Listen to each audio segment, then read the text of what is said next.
And welcome to part 4 of the Stranded, the Australian Canadian Music Show special on The Church, the extraordinary band from Australia that is 3 decades into their career and who recently have released album number 23 to critical acclaim, followed by extensive tours of North America and Australia. In weeks past, I've broadcast interviews with bassist and lyricist Steve Kilby, and guitarists Marty Wilson-Piper and Peter Koppes. This week, to conclude the series, is a special interview with drummer Tim Powles. I was fortunate to meet Tim backstage in Seattle last year at the Church show, and I was blown away with the energy of Tim Powles and how much he had to say about music and his enthusiasm for the band. And you'll really have a treat ahead of you with a 3-part interview, a chat I had with Tim on the phone. So to start with, let's hear Tim talking a little bit about what the Church has been up to in the past years and how he joined the Church and what he believes his influence has been on their music. I guess since I joined the band, we've really been, which is, like yonks, nearly 20 years ago now, so it's like, we've been sort of out in the underground wilderness a little bit, doing what we want to do, and then sort of on this slow journey back to sort of crossing, or we're just sort of going along our own road, and then somebody sort of along the way, destiny, fate, flipped the switch in the railway track, and we sort of crossed over the mainstream path a wee bit over the last couple of years. Probably as a result of definitely as a result of just sticking to what we do, carrying on regardless, no real choice in the matter, making a lot of music, and so very high output, very prolific, and good quality releases, and also just changing all the time, reinventing for all sorts of different reasons, some of them by design, some of them by accident. And then the industry and the music as an art form and as a retail form, and music and its various media forms have just been so completely turned on their heads by the advances of technology and the internet, and all that stuff over the last 4 or 5 years, that we have sailed out into this land where people are running for cover and reinventing and trying to work out new business models, and we've just sort of had our own self-contained thing, and suddenly we're sort of paddling our little boat, but all these sort of big steamers are sinking around us, and we just keep paddling, and all the people watching the race on the side suddenly can see our little boat a bit better, and now we get a few more cheers and claps, and spurred on, we're paddling faster. And I know that you joined the band roughly around 1994, and I'm wondering how that first came about, and what you think your unique input to the band has been to shift the direction in the years since. Yeah, I kind of came in. I came into the band was down to a 2-piece, and Steve and Marty didn't have a drummer, and they had a friend of Russell Kilby's playing, Stephen's brother, and Russell was involved in recording, and because there was a studio in Sydney and a terrace there in Surrey Hills, and they were working with Dare Mason, and it was a friend of Marty's as a producer, and they were getting some drums down. They weren't really that happy. They had a lot of loops and clicks, so the record was pretty much, 60, 70, 80% of the record was recorded, but they needed a drummer to play on top of it and make it kind of work out. And I knew everybody, and I knew everyone before that, and I'd been in a band that had sort of done shows at the Church on and off, even though a bit miscast, and they knew that I was a worthy player on my instrument. just, kind of person I am, very patient and a good catalyst for things, and very broad-minded, but with a very keen sense of reinvention, and quite also adamant that I don't want to be a facsimile of anything. So I kind of have always pushed the band to not be a facsimile of anything it just did. And whenever we're doing something and it reminds me of stuff that we've done already, I tend to sort of push away all the time. So that, combined with the sense that sometimes the other guys are the opposite. Everyone has the different hats on. Sometimes it's good to have a style, and we do. But I think our style's not defined by necessarily what we've done. It's defined by just the four people. So you really do have a quintessential rock band like they used to be, where almost the limitations of us as people and players are the things that define it. Every time we actually go to play, we might all be stretching ourselves like crazy, but from the outside, it just sounds like the church. Yeah, and that sensibility, of course, of constant reinvention and thinking broadly, you bring to your production work with Space Junk, which is a production company you have there in Sydney. I wonder if you could tell me a little bit about how all that came about and what your day-to-day work is with Space Junk. Because I'm a Kiwi, New Zealander, I guess I certainly used to suffer from a sort of maybe a lack of when you grow up in a place like New Zealand, you feel a bit out of the loop because you're in this tiny space. So everyone tries harder to be in the loop. So in a bizarre way, there's a false sense of being trendy and being up with everything. And so I grew up musically in a bit of that, and was kind of fixated there with after the 70s rock thing, and I left school, moved on briefly to university, and was playing in bands in New Zealand. I was really drawn into sort of more obtuse new wave stuff like Magazine and XTC, who are really a jazz band in a way when you think about it, and Ultravox, early Ultravox with John Fox, and all that. There's a sort of a sense of something. There was some machine-like stuff going on there, and that's still very much a big part of my makeup. When I arrived over here, it was kind of weird because I encountered this whole Oz rock, Australian rock thing, which was just different again. Trying to find myself in the middle of all that was hard, and I started. I'd been working my audio skills. I've been always interested in audio and just naturally picked everything up and understood how everything worked, and I saw signal path, and I saw, the way buttons go and tape machines work and music flows in linear word pictures, and I had sound pictures in my head. When I saw microphones, I saw images of how they sounded, and I built that. And sitting at the back of bands, lots of different bands, you tend to slowly just amass this incredible sense of big picture, the big picture of everything. And you can get a near small picture, but you can have this big picture. And so when I was engineering, I started engineering more with the bands I was in, and then I just started doing work outside of that. And because I came up with tape machines and worked with some incredible overseas producers in bands before the church, I just absorbed it all and learned it all and took it on with me. And takes a lot of patience, takes a lot of people skills, takes a lot of being forceful when required. That's really, I think, what's enabled me to sort of drop some incredible results here with artists and records that don't sound so sort of local, I suppose. So this week we're talking with Tim Powles, drummer of The Church, because this is part 4 of The Church special here on the show. So let's press on with part 2 of my interview with Tim Powles, drummer of The Church. And in this section, I asked Tim to respond to a quote from Brian Eno about music production.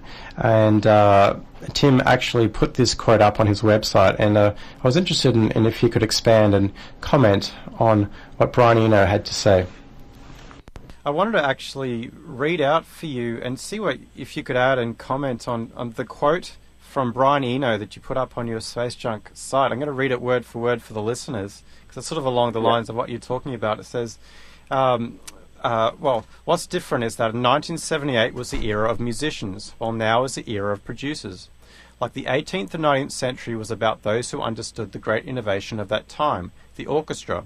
Today's great innovation is the studio, the recording process, and that every piece of music, apart from being a sonic pleasure, is an experiment in social organisation. There is a morality there. A producer tries to make the social unit work, and so the music you make is a statement of belief about how society could work. It's brilliant, and I can see why you put it up there. And I wondered if you might comment further on that quote from Brian Eno. Well, I mean, just hearing it again, and I haven't read it for a couple of months, but it's the thing that sort of jumps to my mind straight away is that someone said to me, "Oh, you know, what do you do?" I think it was might have been a parent at my daughter's school. What do you do with your life? What do you do? And I'm a musician, I'm a producer, and then I was sitting there and I sort of went, you know what I do? I make decisions. That's all I do. Yeah. And I thought every single thing I do, other than when I'm intuitively and mindlessly playing an instrument, which often happens with the church, it's just all very intuitive and responsive, and I do drum sessions like that a lot for people as well. But everything else, you're basically making a decision, whether it is, do I just quite simply do this guitar part now, or do I wait till the other guy comes because he's going to have some input? To do I use that microphone, or do I walk to the mic cupboard and get the other one? To should we break for lunch because the guys are really tired? To should I do that job because that person doesn't quite know what they're doing and I'm going to have to put a whole lot into that? To, should I take Sunday off, or should I work it again this week when I'm trying to have weekends off? To shall I use this plugin, or shall I do the plugins later? Shall I use the tape machine?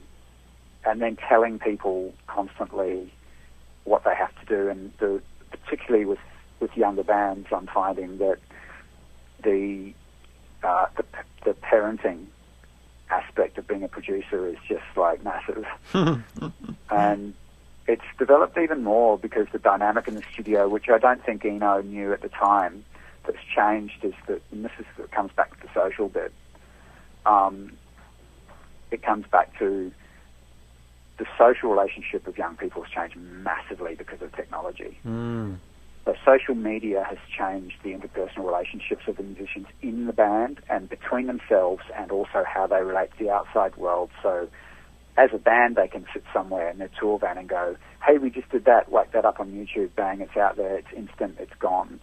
But then internally, when they're all sitting in the studio, because they often get absorbed into their own laptops or iPhones and they go to their own spaces, often the collective energy that used to exist where people were sitting there and they didn't have a screen to look at, but they just had speakers to listen to, that energy is different now. And I find that it's not always a good thing. Yeah, it has to be refocused in a different way. Yeah, energy to contain that. Yeah. So I've kind of I go through spates of going, okay, nets off. Everybody's headspaces are here and only here. Not looking for examples of what we're doing externally. Look for them inside. Look in the imagination. Let's go within instead of outside, and no more instant gratification. You are feeding off your environment all the time, and every single thing you output is a reaction to it. It's a reaction to your day, your emotions, and your output, and what you sense, the sounds of the city on your way there, the things that you hear, and that backdrop is what you create into all the time, and it changes all over the world, and it changes night into day, and if you can be kind of aware of it in a way, it's a really amazing thing. That's right. We wouldn't have had the Stooges if Iggy Pop wasn't walking around Detroit and listening to the industrial sounds of the city, things like that. Yeah. Absolutely. And that's a very easy to understand example. But then the more obtuse example is just simply, not seeing anything that direct. Just wherever you live, your surroundings and whatever happened to you the day before, just environmental and accidental and I don't know what the other word for it is, but it's those things give you. They're going into your core all the time, and it comes out in your reaction to them. And I find at the moment that I sense that a lot of it's harder for those things to be reflected out through to people and actually have as much and make as much of a statement. And I don't see it as necessarily negative. I'm just commenting and saying it's definitely different. Yeah. And I don't think, I like jelly beans, and if I'm on a highway driving somewhere, I'll stop and have some fries, but that's not my favorite meal. And at the moment there's just we're in this really transitory stage while people they try and work out how to avoid being bombarded with everything that's out there.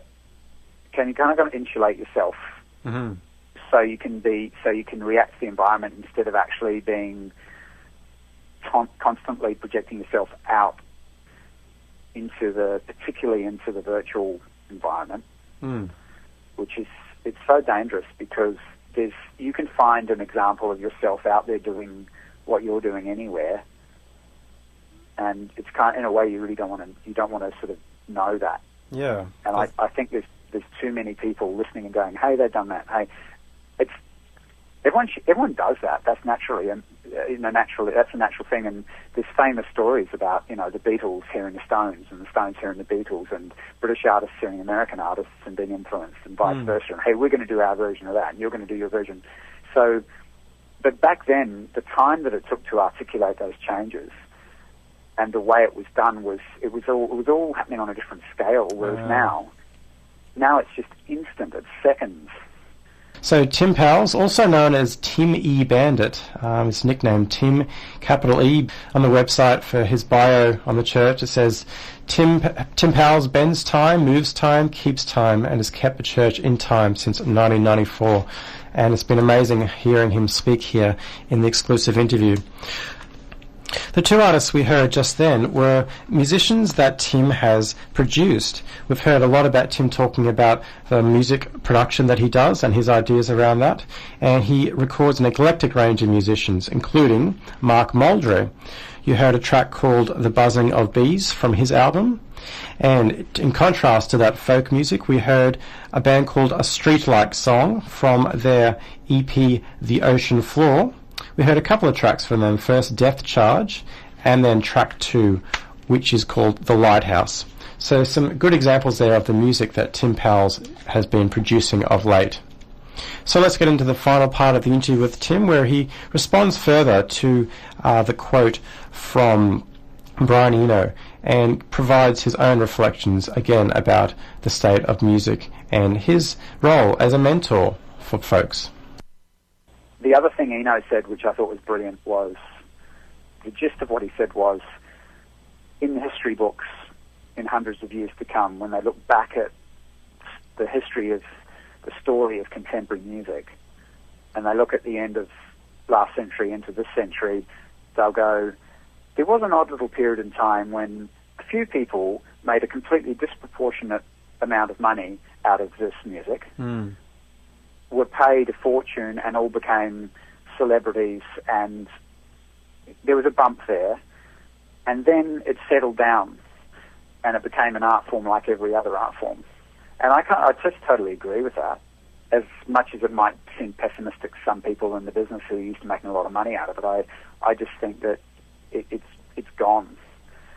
And yeah, it looks like, I mean, for all the challenges now and the uncertainty, that discernment and integrity may come back and really, yeah, make the difference. And you're in a very good position to be a mentor for folks. So that's pretty much what my life's become, actually. I'm surrounded by, I look at currently, I'm working with an incredibly eclectic group of artists. It's so different. They're all really young, and it's just, I just find that I'm, in every single action, I'm just passing on everything that I've learned, hoping that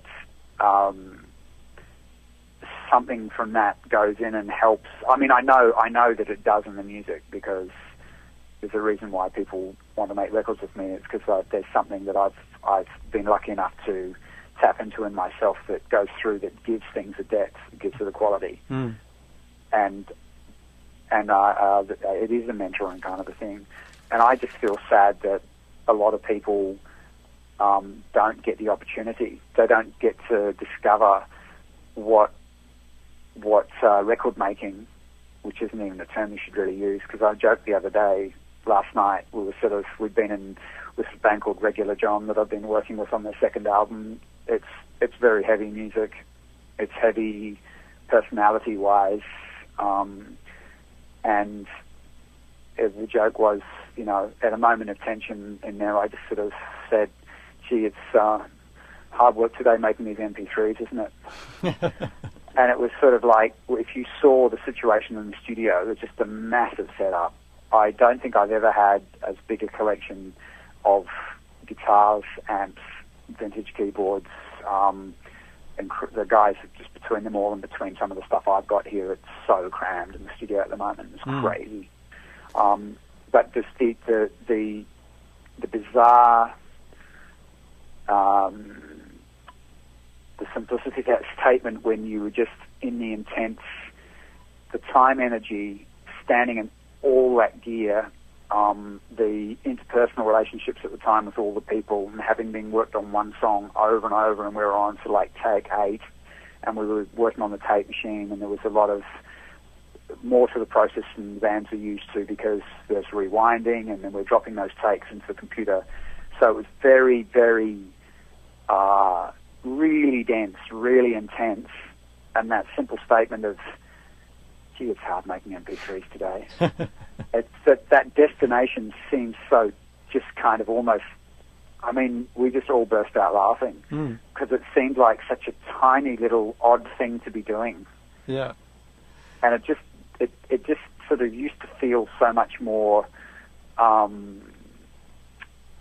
emotionally worthwhile as a journey when you had in your head this sort of piece of vinyl. And then we adapted it to the CD, and then we made the mistake of thinking that albums should have 18 tracks on them because you can get them all on a CD, which I'm not a huge fan on. And then we slowly all got used to the fact that it can be an MP3 if it's high enough quality. And as technology pushes our daily lives up into this ridiculous pace that humans are not designed to do, in terms of how fast we're expected to react, how fast we're expected to earn money, all that stuff, we just give in and go, okay, I want to listen to my music, I'll just listen to it on my player and my Canva, I'll listen in the car, it is MP3s. Yeah. I remember 4 years ago when I was really horrified at the gap in how the music sounded. Now I'm just moving forward. And so you become caught in it. And if you rail against it, there's a part of you that goes, oh, am I old hat? What's wrong with trying to hold on to this? Hang on a minute. No, I'm not old hat. Yeah. There's something that we've sadly got used to. We've taken this advantage of technology, and what we've given away is a feeling of ownership, and the thing that's so good about having real physical value on things. I'm really hoping that somehow in some kind of revolution comes back, so it becomes more a part of people's lives, and people can actually be in love with their art more, and other people's art more. Well, I think there's going to be enough purists who are going to get together and make that happen. I'm sure of it. And it's been really great to hear your perspective and the mentorship, the role that you see yourself in. I'm Peter Mansbridge, and you're listening to CiTR 101.9 FM in Vancouver.